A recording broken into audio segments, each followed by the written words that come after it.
Hey everyone! Last time on Coiling Dragon Explained, Linley Baruch, guided by Grandpa Doring, braved the deadly mountain range of magical beasts with his brothers Yale, George, Reynolds, and the mysterious speedster, Phoebe.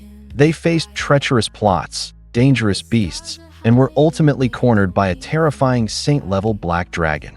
Death seemed imminent, his friends were in danger. But just then, something ancient, something primal, exploded inside Linley. The legendary Dragonblood Awakened. In the part of the story, Linley taps into the power that made his ancestors legends, a power that paints a huge target on his back from the biggest organization on the continent. He gets hunted, fights for survival, carves out his own territory against all odds, and sets his sights on a prize beyond mortal dreams. Linley Baruch journey changes forever. This is Free Web Stories, and follow us to witness the adventure of the Dragonblood warrior rise. The black dragon attacks, launching a corrosive death beam, but Linley detonates. An inhuman roar rips through the mountains. Azure scales, hard as steel, erupt across his skin. Razor claws explode from his fingers and toes. Huge draconic wings burst from his back. A scaled tail whips like a demon weapon. His face contorts, becoming fiercer. His eyes, glowing with golden reptilian light. Primal fury. This is it. The Dragonblood warrior transformation. Raw, untamed physical power, dwarfing even his saint-level magic. The saint-level black dragon is instantly terrified. The aura radiating from Linley is ancient, dangerous. Roaring again, operating on pure instinct, Linley charges. Forget magic. This is savage combat. It's a head-on collision. His claws tear through the dragon's scales. Linley's own azure scales deflect counterattacks. Sparks fly. With unbelievable strength, he grapples the colossal beast. He may be inexperienced, but fueled by adrenaline and the need to protect his friends, he slams the dragon into cliffs. He tears its wings and dodges breath attacks with draconic agility. Finally, a devastating claw and tail strike lands a grievous wound. The mighty black dragon howls in pain and fear, turns tail, and flees. Victory, but it comes at a huge cost. Reynolds is badly injured. The transformation fades, and Linley collapses, drained, his body screaming in agony. He reverts to human form, weak and vulnerable. Grandpa Doring appears, his expression a mix of awe and worry. Linley, he warns, Dragonblood power is insane. But the energy cost is astronomical. It strains your body. Use it only as a last resort for now. More importantly, he adds, this confirms your lineage. It also makes you target number 1 for the Radiant Church, the dominant power on the Yulan continent. They see Dragonbloods as heretics and hunt them relentlessly. Be careful, Linley. The expedition ends. Reynolds heals, thanks to Yale's resources. But the secret is out. Whispers spread. A new Dragonblood warrior has appeared. Linley returns to the Ernst Institute, his life forever changed. His focus shifts entirely. He must master the transformation, control the power, and mitigate the cost. He trains like a maniac, practicing partial transformations, integrating the power with his magic and warrior skills, and diving deeper into the laws of earth and wind. He needs to get stronger, faster. The Radiant Church doesn't wait. They see Linley as a dangerous anomaly, a threat to their power, and act fast. Elite forces are dispatched, saint-level paladins and inquisitors. Their orders, capture or kill. Linley is hunted. He's ambushed in cities, trapped in the wilds, and forced to flee Linley City, the holy capital. His life at the Institute is over. Survival mode activated. Through all the chaos, one person stays by his side, Delia Leon. Despite the danger, despite her clan's potential disapproval, her loyalty is unbreakable. She uses her wind magic to detect enemies, create diversions, and help him escape. Their bond, forged in peace, is tempered in fire. Amidst the danger, love blossoms. Linley realizes her quiet strength and unwavering belief are as vital to him as any power. She becomes his anchor. The church escalates its efforts. They send a trump card, Oseno, a powerful light element saint. Alongside him, 6 four-winged angels, divine constructs possessing immense holy power, resistant to magic and utterly loyal. They corner Linley, Delia, and BB. There's no escape. It's a fight to the death. Linley unleashes everything he has. He creates a whirlwind of dual magic. Delia supports him with wind magic. BB becomes a black phantom, darting around, his claws surprisingly effective. But Oseno is strong, countering with light magic. The angels coordinate their attacks, their holy power burning. Magic isn't enough. Linley roars. Full Dragonblood transformation. The tide turns instantly. Dragonblood Linley is a force of nature. He ignores the angels' attacks. His scales deflect holy light. He charges into their formation. His claws tear through divine defenses. His tail shatters weapons. With brutal efficiency, he dismantles the angels one by one. Then he turns to Oseno. Saint versus Dragonblood. Light versus primal power. Their clash shakes the earth. Oseno uses holy judgments, but Linley's earth-enhanced defenses hold. Sheer physical power, combined with BB's lightning-fast interference, proves too much. Oseno is wounded, terrified, and forced into a humiliating retreat. Victory. Unbelievable. A young Dragonblood warrior defeats a saint and 6 angels. The news spreads like wildfire. It shakes the church and stuns other powers. Linley Baruch is no longer just hunted. He's a recognized powerhouse. Linley seizes the moment. Using his new reputation and backing from rivals of the church, he does the unthinkable. He establishes his own territory, the Baruch Duchy. He reclaims ancestral lands, builds a castle, and raises the Baruch flag high. Using Yale's financial help, he retrieves the ancestral warblade, Slaughterer. Holding it aloft, it becomes a symbol. The Baruch clan is back. With his domain secured and home protected, Linley turns to Delia. Their love, tested and proven true, culminates in his proposal. She accepts. Their wedding might be simple, but it's filled with real joy and true friends. A brief moment of peace settles over the Baruch Duchy. Linley has achieved his childhood dreams, his clan restored, his home secured, and he has found love. But Grandpa Doring drops some truth bombs. This is a milestone. Linley, yes. But is it the peak? No. Saint level is powerful here, but on the scale of the cosmos? It's just the start. True power, the power to defy gods, that lies beyond this plane. Doring explains the concept of godhood again. Divine sparks, the crystallized essence of laws. He describes the legendary necropolis of the gods. It's not just a series of trials. It's a dimensional space created by a sovereign to harvest potential gods. It offers unimaginable rewards, but also near-certain death. The ultimate shortcut, the ultimate gamble. It appears rarely. Linley's ambition is rekindled. To protect his home and family, he needs more power. The Radiant Church is still out there. Stronger enemies are guaranteed. He must take the necropolis gamble. He begins intense preparation, needing to reach the peak saint level fast, achieve perfect control, and gather information. Years pass. Linley reaches the absolute peak of saint level in both magic and warrior paths. He solidifies his duchy. Delia grows stronger beside him. BB remains an enigma of power. Then, the cosmic signs appear. Energy fluctuations. Ancient prophecies fulfilled. The necropolis of the gods is about to manifest near the Yulon Plain. The ultimate trial, the ultimate opportunity, is here. But Linley isn't the only one who knows. Saints from across the continent, empires, alliances, ancient clans, even the Radiant Church, all converge. The competition will be fierce and deadly. Stepping through the portal, the familiar Yulon continent vibes vanish. They land in a vast, alien dimension with strange architecture and an artificial sky. The air crackles with dense, suffocating divine power. Grandpa Doring warns Linley mentally, "Be careful. This place is a death trap. Sovereign traps, divine guardians. But the most dangerous beasts walk on 2 legs. Trust no one but your crew." The necropolis is structured in floors, 11 or more, each harder than the last. Floor 1 is a mind game. An endless, shifting labyrinth with illusory walls and twisting paths.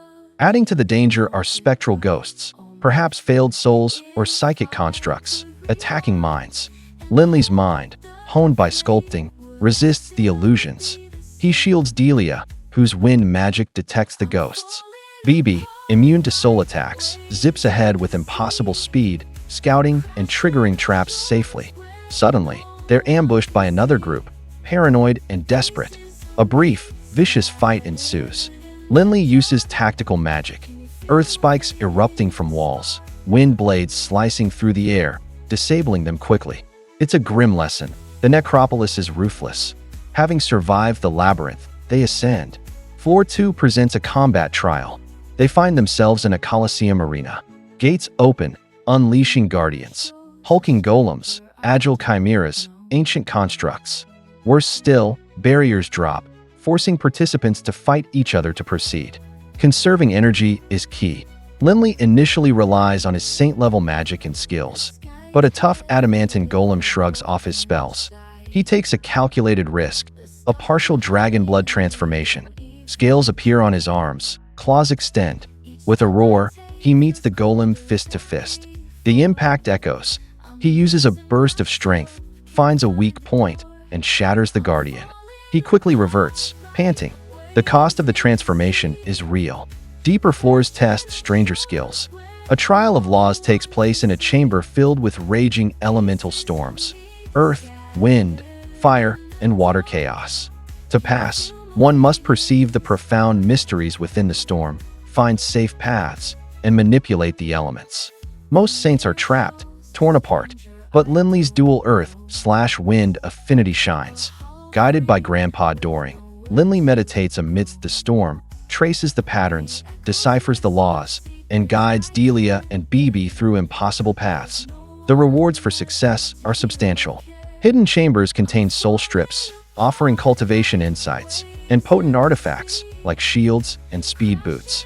But the most coveted prizes are divine sparks, radiant crystals containing pure law essence, the keys to godhood. However, every discovery is contested. Fierce battles erupt against guardians or other desperate participants. The necropolis grinds people down, turning hope into despair. Linley witnesses saints fall to traps, groups betray each other, and alliances shatter. He sees the ugly face of the pursuit of power. It hardens him and reinforces his loyalty to Delia and BB. They face near death when caught in a chain reaction trap. They survive only because BB senses it fractions of a second early. Linley's desperate Earth Guard combined with Delia's wind push allows them to barely escape. Linley's primary goal becomes obtaining a wind divine spark. It's compatible with his affinity, and he needs it. Information from Doring and Soul Strips points to a higher floor, perhaps the 9th or 10th, where one is heavily guarded, possibly by a near-god construct or a ruthless saint group claiming the territory. The battle for the wind spark is the most intense yet. Linley coordinates flawlessly with his team. Delia provides large-scale wind control. BB acts as a lethal phantom, targeting weak points. Linley uses his full arsenal, earth and wind spell combinations, combat geometry derived from sculpting insights, controlled bursts of Dragonblood power. He uses the throbbing pulse, earth law to disrupt enemies, footing and guides wind blades with precision. Victory. Exhausted but triumphant, Linley holds the pulsing wind divine spark. Now comes the most critical step, refining it and achieving deity level. Under Doring's guidance, in a secure location he begins. He doesn't absorb the spark directly into his soul, too risky. Instead, he follows Doring's method, using the spark's essence and his spiritual energy to construct his first divine clone. An independent body made of pure wind divine energy, housing a new demigod soul perfectly attuned to the wind laws. This is revolutionary. The divine clone is an extension of him, yet separate. It can cultivate wind laws independently and much faster. It can fight alongside him or be sent on missions. It can merge back into his soul space, granting him demigod insights and power without the risks of direct soul fusion. It's safer and more versatile. His soul space now holds his original soul and the demigod wind soul. But one element is not enough for Linley Baruch. His ambition burns. He pushes onward, ascending higher. His wind clone fights alongside him. The 10th floor? The 11th? The challenges become harder. Guardians possess law comprehension. Traps kill instantly. Environments are warped. Driven and determined, he targets and secures a compatible Earth Divine Spark after another grueling battle.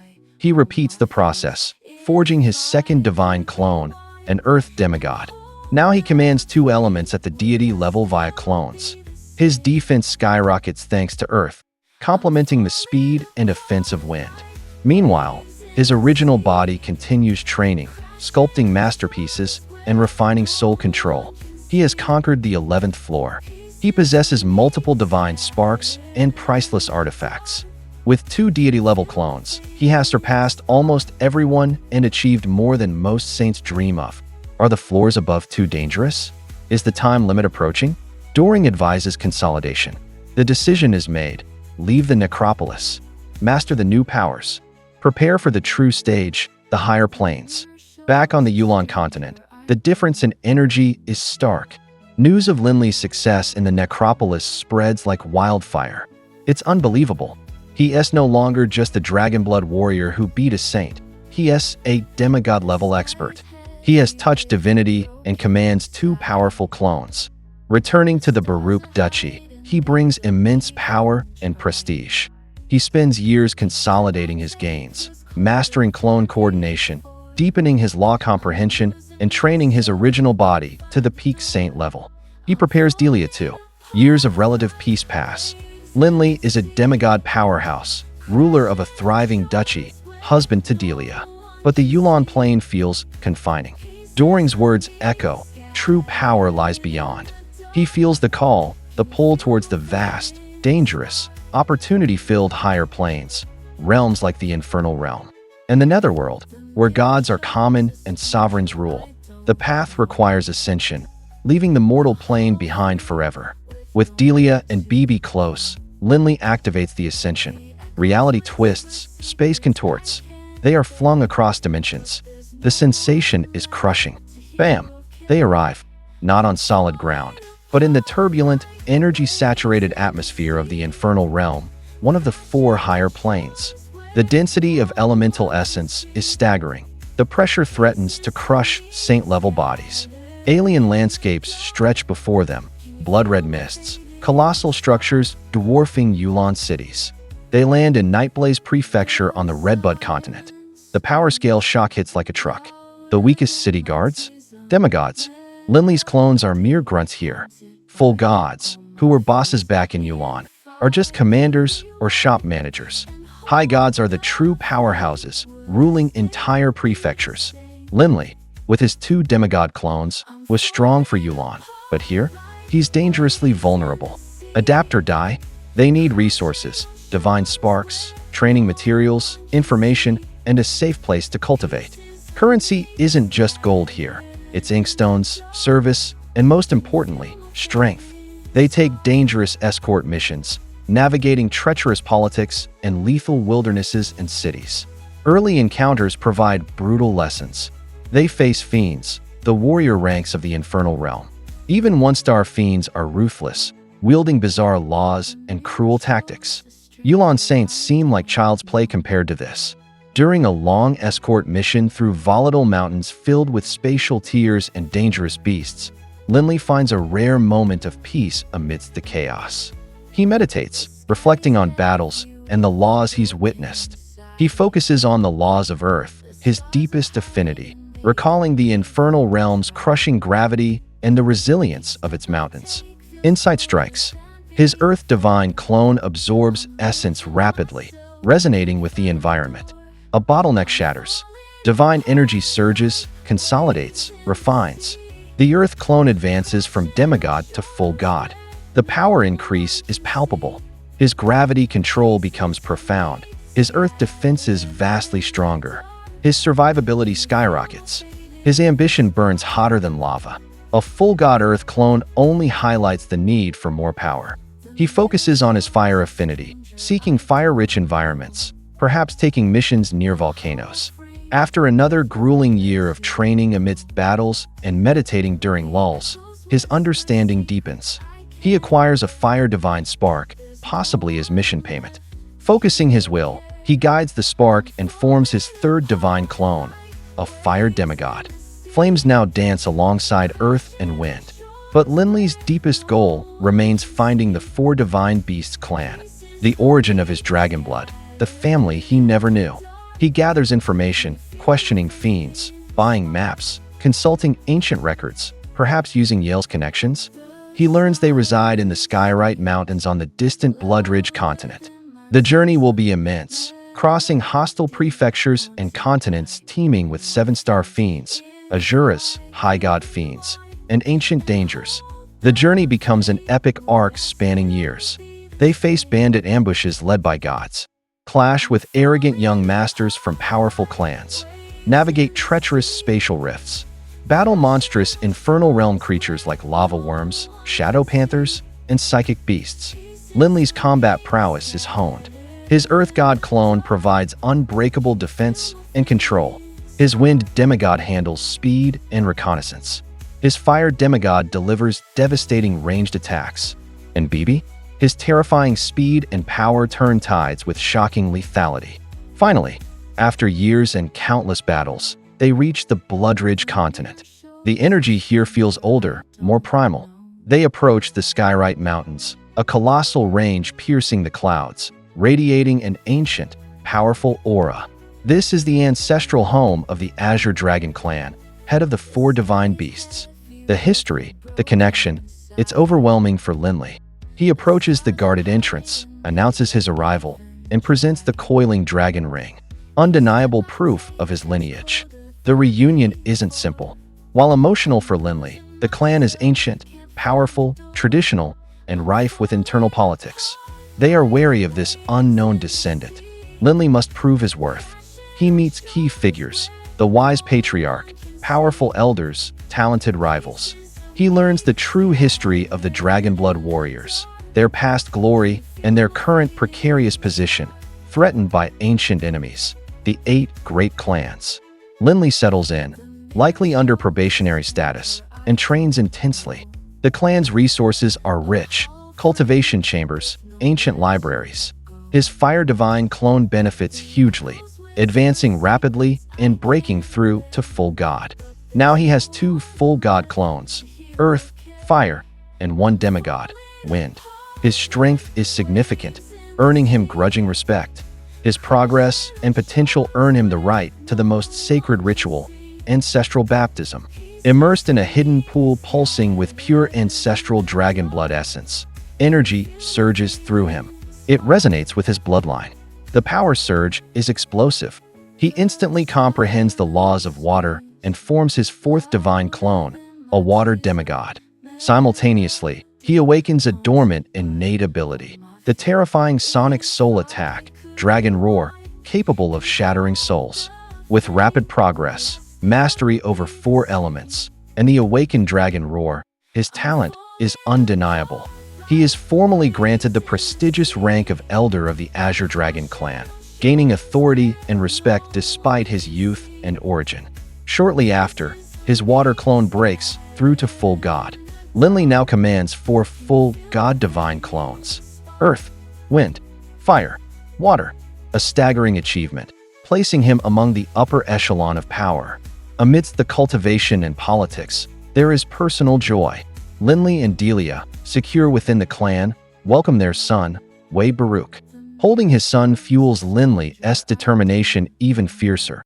He must protect his growing family in this dangerous realm. He has found his roots, achieved incredible power with 4 full god clones, earned elder status, and started a family. It seems like stability has arrived, right? Wrong. Peace is an illusion.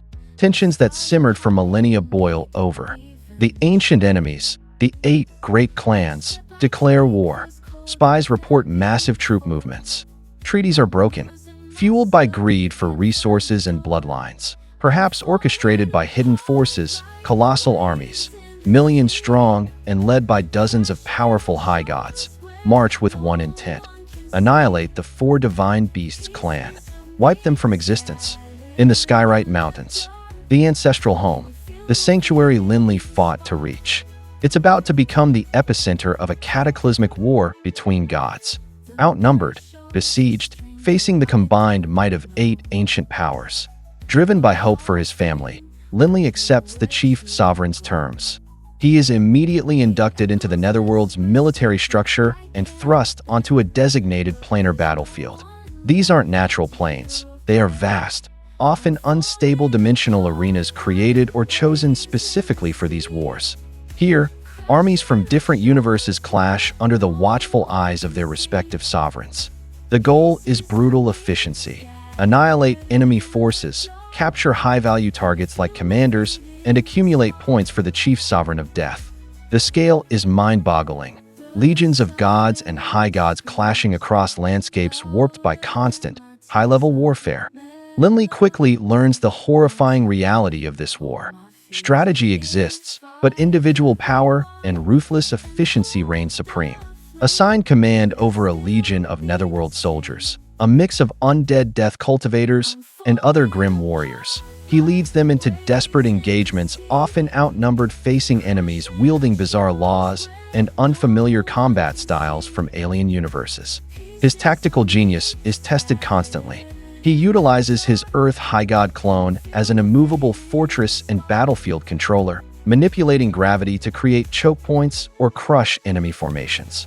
His Water High God clone becomes a master of attrition and control, unleashing area of effect attacks like Absolute Zero to freeze legions, creating vast illusions to mass troop movements, and providing crucial healing support. His Still Full God Wind and Fire clones offer vital offensive flexibility and speed. And BB? BB becomes a terrifying black phantom of death, weaving through the chaos, assassinating enemy commanders with blinding speed and his innate, deadly divine power. Despite the overwhelming odds, Linley distinguishes himself. His cunning tactics, combined with the sheer power and versatility of his 4 clones and BB, allow him to achieve crucial victories against numerically superior foes. He becomes known for turning desperate situations around, for his resilience, and for his lethality against enemy commanders. His reputation grows rapidly within the Netherworld forces, earning him respect, fear, and crucially, more resources and better troops from the Sovereign's hierarchy. He rises through the ranks, eventually challenging and defeating the previous Redcliffe Lord, one of the established, powerful lords of Tartarus within the Netherworld, in a brutal, high-stakes duel. He claims the title and its associated authority, granting him command over a larger territory within the Netherworld, when not at war, and significantly more influence. The constant, high-intensity battles and exposure to countless different law applications from enemy universes push Linley's own understanding further.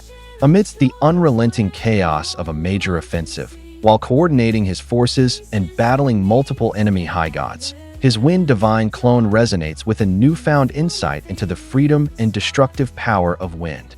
Another bottleneck shatters. His Wind Divine clone surges in power, reaching the high god level.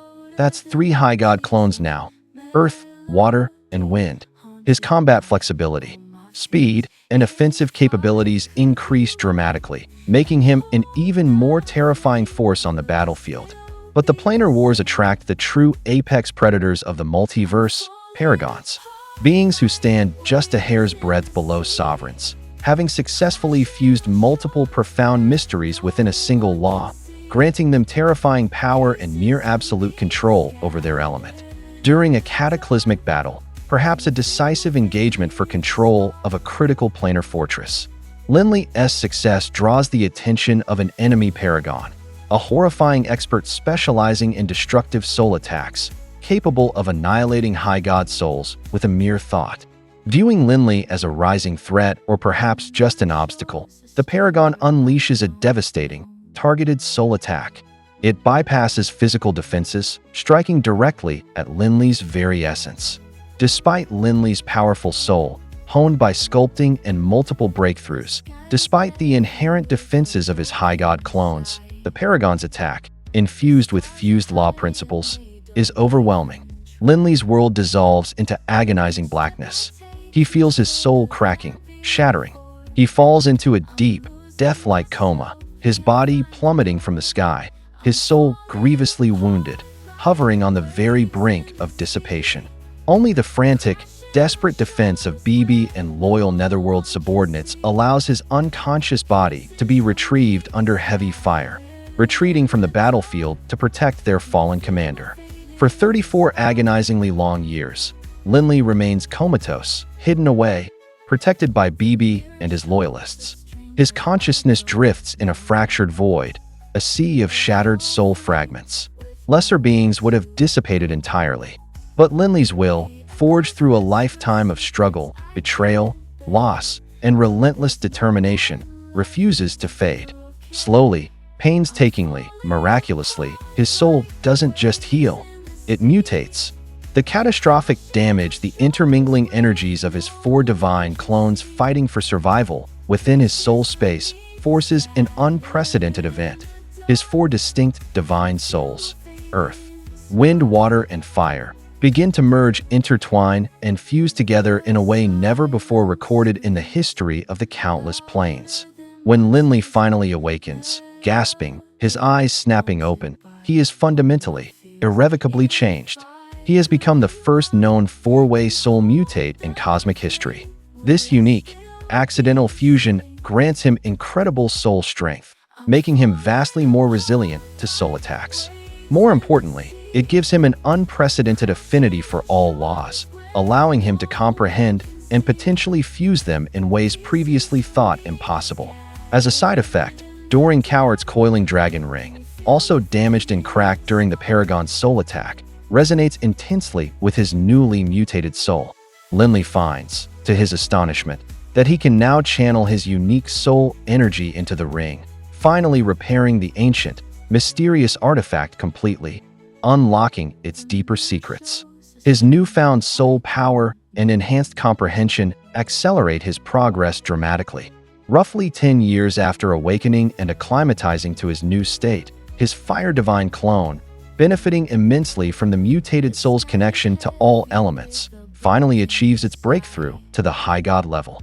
Linley now commands 4 High God clones, all linked through a unique, powerful, mutated soul. He is an anomaly, a powerhouse unlike any other High God in existence, possessing a foundation that defies conventional understanding.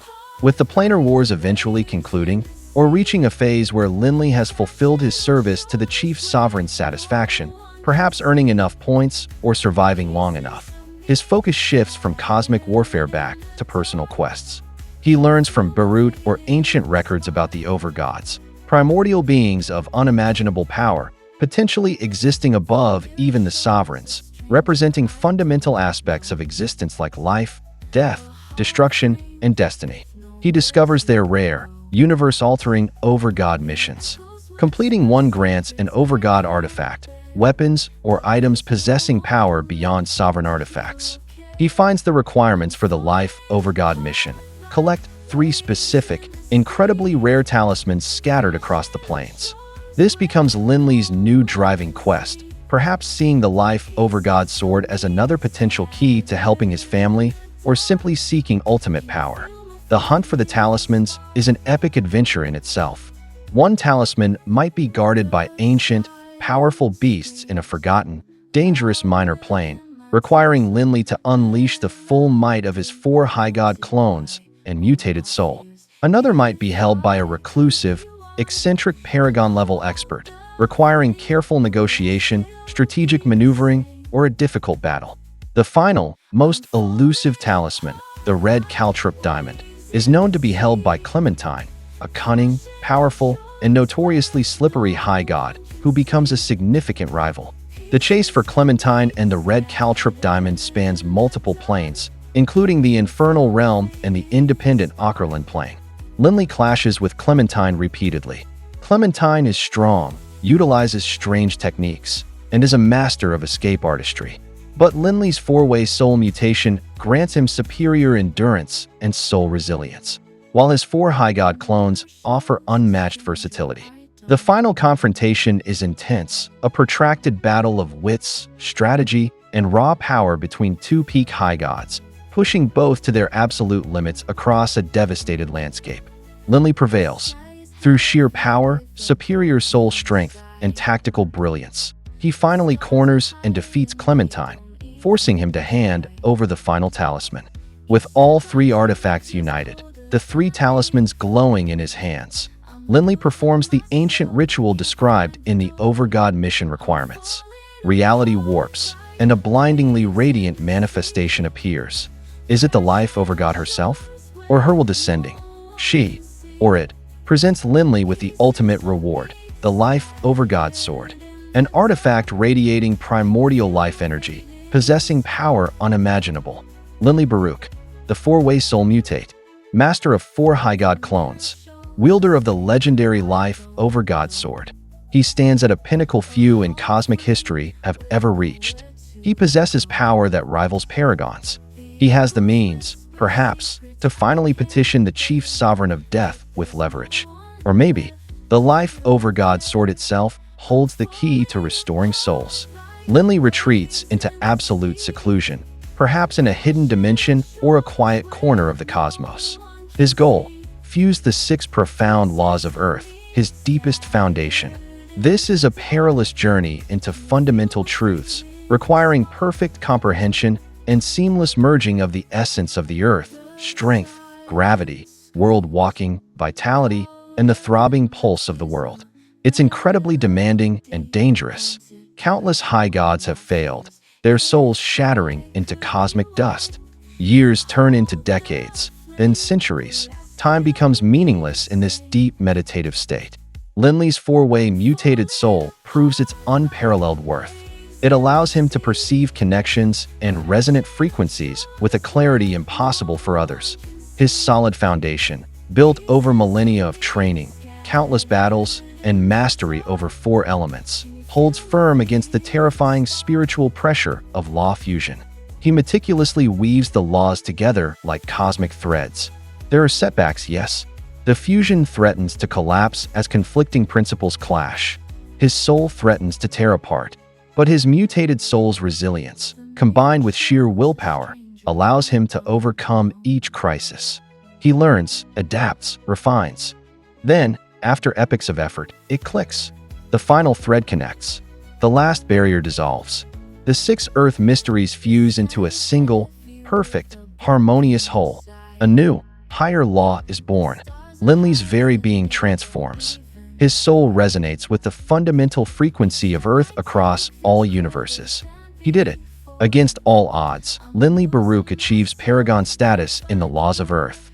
He is now equal in mastery to the paragon who nearly destroyed his soul, a true master of Earth, commanding its full power across all planes. He can shape continents, control planetary gravity, and his defenses are nearly insurmountable below the sovereign level. Paragon, power few high gods even dream of. But for Linley, it's still just a stepping stone. His unique soul and boundless ambition drive him onward. His ultimate goal is to guarantee his family's safety and fulfill his promise to restore his loved ones. For that, he needs sovereignty. This requires a sovereign spark, incredibly rare artifacts left behind by fallen sovereigns or sometimes granted by overgods. Through means perhaps related to Beirut's machinations, the Coiling Dragon Ring's newfound senses, or another reward, Linley obtains a water sovereign spark, a crystal pulsating with the ultimate authority over water. Refining a sovereign spark is a different, perilous process. It requires merging one's soul directly with the spark, linking to the fundamental law itself to gain command. The soul must withstand the spark's immense authority and integrate its power without being consumed or losing itself. But Linley is now an Earth paragon with a 4-way mutated soul. His soul strength far exceeds that of ordinary paragons. He begins the refinement. His soul battles for control, wrestling with the spark's inherent will, integrating its boundless power and absolute authority over water. Success. The integration is complete. Linley transcends the paragon level. He becomes a water sovereign, one of the 77 ultimate existences in the cosmos. A true cosmic ruler. He commands the laws of water across all planes and universes. He possesses a nigh indestructible sovereign body and wields the terrifying sovereign's might, a pressure that can crush high gods and paragons. He can bestow godhood, create life, and manipulate fate on a cosmic scale. The pinnacle of conventional power is achieved. Sovereign Linley. He now possesses the power to ensure absolute, eternal safety and prosperity for his family, friends, and the Baruch clan. His first act? Fulfilling his promise. Using his sovereign authority, perhaps negotiating with the chief sovereign of death as an equal. Or maybe directly intervening in the soul river Using his newfound powers and insights, he locates and restores the souls of his parents and Grandpa Doring. A tearful closure, his longest desire finally fulfilled. His friends, Yale, George, Reynolds, his family, Delia, Beebe, Wharton, Wade, and their descendants, are secured under his unbreakable sovereign protection. The Baruch clan's glory is not just restored, it's elevated to cosmic significance. Is this the end? For anyone else, yes. Sovereignty is the final goal. But Linley's insatiable curiosity, guided by the mysteries of his mutated soul and the Coiling Dragon ring, leads him further. He learns of a realm beyond even sovereigns, whispered in ancient legends, the realm of the Grandmist Controllers, beings who existed before the laws themselves, transcending sovereign authority, drawing power directly from the primordial Grandmist energy, the chaotic soup of creation itself. Only 4 original creators were thought to exist until now. The path to becoming a Grandmist Controller isn't about power accumulation. It's about fundamental understanding, the origin and nature of existence, souls, and creation itself. It's shrouded in mystery. Linley embarks on his final, introspective journey. Does he detach from his sovereign duties for eons? Meditate within the primordial Grandmist sea itself? Observe the birth and death of universes? Comprehend the soul cycle beyond even the chief sovereign of death's domain? His unique 4-way mutated soul proves to be the ultimate key. It allows him to perceive truths and touch the essence of Grandmist in a way other sovereigns cannot. Through unimaginable perseverance, cosmic insight, and the unique potential of his soul, Linley achieves the impossible again. He transcends sovereignty. He touches, comprehends, and integrates the primordial Grandmist energy. He becomes the 5th Grandmist Controller, the true, undisputed apex of all existence. Possessing infinite potential, unbound by laws, capable of creating universes and shaping reality itself. He exists beyond time and destruction.